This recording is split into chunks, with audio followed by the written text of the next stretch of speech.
Sementara itu, Pengadilan Negeri Surakarta hari ini melanjutkan mediasi gugatan dugaan ijazah palsu Presiden ke-7 Joko Widodo. Pada mediasi kali ketiga ini, sikap kuasa hukum Jokowi tetap menolak permintaan tergugat, yakni menunjukkan ijazah asli Jokowi. Pihak Jokowi pun menegaskan ingin melanjutkan proses ke persidangan agar penggugat bisa membuktikan dalilnya. Sementara dari penggugat mengaku siap untuk beradu fakta dan argumen bila lanjut ke persidangan.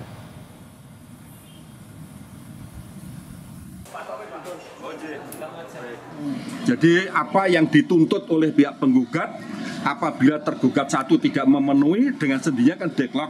Kalau mediator dalam hal ini sebatas memfasilitasi, tidak ada otoritas memberikan suatu putusan, melainkan semuanya diserahkan pada para pihak.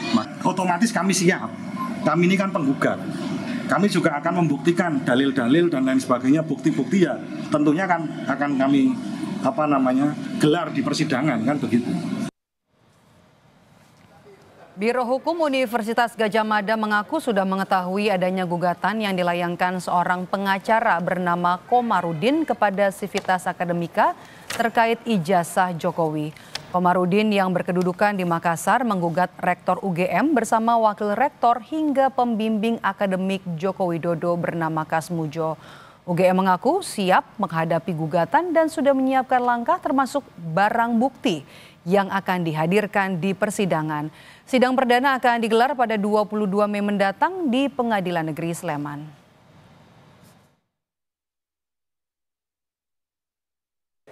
Tentu sikap UGM adalah tentu mengkonfirmasi ya. Insya Allah nih kita dari UGM itu memiliki bukti-bukti yang otentik ya, terkait dengan status keberadaan Pak Jokowi di lingkungan kami, di universitas kami gitu.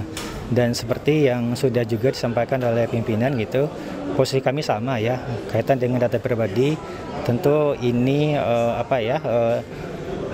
yang berhak kemudian meminta adalah tentu orang pribadinya ataupun kemudian adalah dari kejaksaan penegakan hukum atau saya kira juga dalam konteks di pengadilan gitu.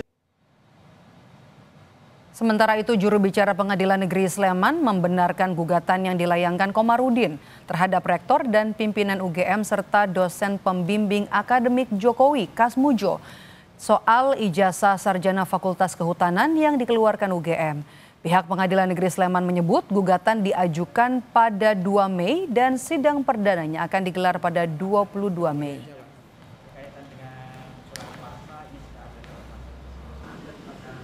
Insinyur H. Komarudin ya, SHMM sebagai penggugat.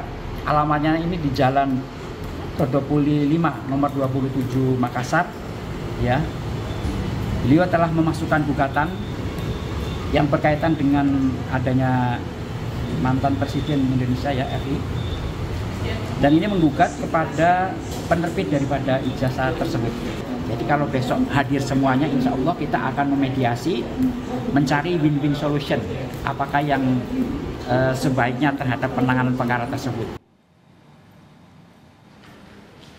Dan saudara, inilah sosok Komarudin, warga Makassar yang menggugat Rektor dan pimpinan UGM serta dosen pembimbing Jokowi terkait polemik ijazah Presiden ke-7 Jokowi. Menurutnya, gugatan tersebut dilakukan lantaran UGM dinilainya membiarkan polemik ijazah Jokowi terus berlangsung. Ia pun mengusulkan perlunya tim khusus untuk menguji keaslian ijazah Jokowi.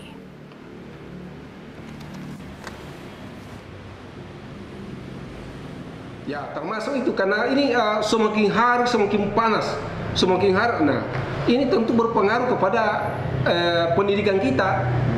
Kenapa bisa begini? Kenapa harus ada ijazah palsu?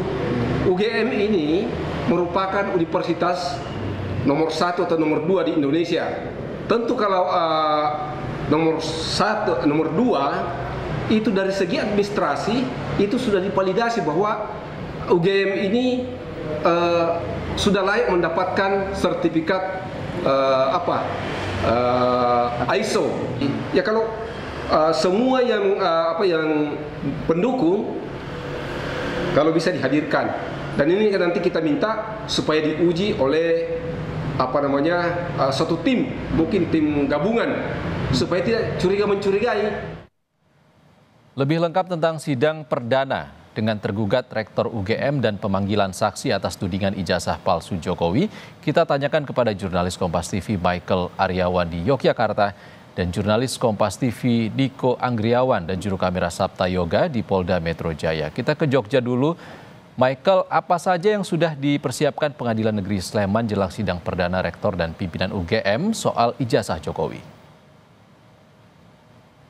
Ya, selamat petang Ihsan dan saudara. Betul sekali, Pengadilan Negeri Sleman membenarkan adanya gugatan terhadap Rektor dan para pimpinan di Universitas Gadjah Mada beserta dekan dan juga ada seorang pensiunan dosen yang tak lain adalah dosen pembimbing akademik dari Presiden ke-7 Joko Widodo, yaitu Bapak Kasmujo, juga ikut digugat oleh Komarudin, dan totalnya ada 8 orang. Nah, tadi kami menanyakan kepada juru bicara Pengadilan Negeri Sleman, dikatakan oleh Cahyono bahwa mereka siap menggelar persidangan terkait gugatan itu. Namun memang ada langkah-langkah prosedur yang perlu dilalui, yaitu di mana pada tanggal 22 Mei nanti kedua pihak akan dipanggil, baik yang tergugat maupun penggugat, untuk bertemu di Pengadilan Negeri Sleman. Nah, di situ belum akan dilakukan sidang, tetapi akan ditanyakan kepada keduanya apakah mereka siap untuk dimediasi. Nah, jika dari kedua pihak atau pihak-pihak yang terkait dengan kasus ini mau dimediasi, maka mediasi akan dilakukan. Nah, mediasi ini pun tidak hanya berlangsung singkat, misalnya 1 hari, tidak. Karena mediasi akan berlangsung cukup lama, antara waktu seminggu hingga 4 minggu. Nah, dari mediasi itu jika ternyata nanti tidak ditemukan titik temu dari pihak-pihak yang berperkara di Pengadilan Negeri Sleman, maka akan dilakukan sidang perdana yang tentu saja nanti akan ditentukan selanjutnya. Demikian, Ihsan. Michael, sejauh ini respons dari penggugat dan tergugat terkait dengan pemanggilan mediasi ini seperti apa? Ya, untuk pihak Universitas Gadjah Mada kami hubungi melalui kontak telepon dan juga ditemui oleh rekan kami di Solo tadi. Mereka menyatakan bahwa Universitas Gadjah Mada siap dengan segala langkah hukum yang dihadapi mereka, dan mereka juga akan memberikan bantuan hukum kepada salah satu tergugat, yaitu Bapak Kasmujo, yang mana nanti akan ditangani oleh Fakultas Kehutanan Universitas Gadjah Mada.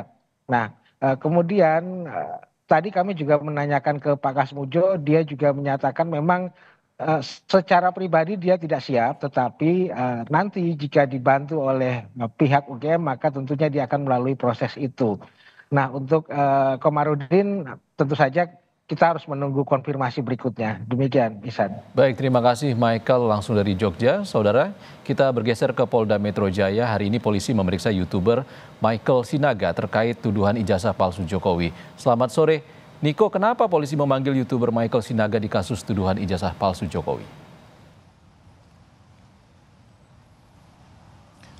Ya, Insat, sudah kurang lebih pukul 16.30 waktu Indonesia Barat, itu artinya sudah 4 jam lebih YouTuber pemilik akun channel Sentana TV Michael Sinaga diperiksa sebagai saksi dalam kasus tuduhan ijazah palsu milik Presiden Republik Indonesia ke-7 Joko Widodo. Hingga saat ini belum ada keterangan resmi baik dari polisi maupun dari Michael Sinaga terkait dengan hasil pemeriksaan tersebut.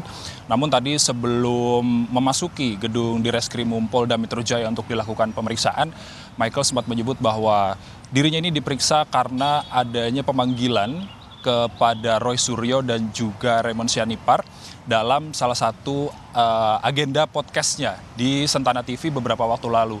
Dan dalam keterangan kepada awak media pada tadi siang, Michael juga menyatakan bahwa pemanggilan Roy Suryo dan juga Raymond Sianipar ini dilakukan untuk menghiasi kontennya, seperti itu.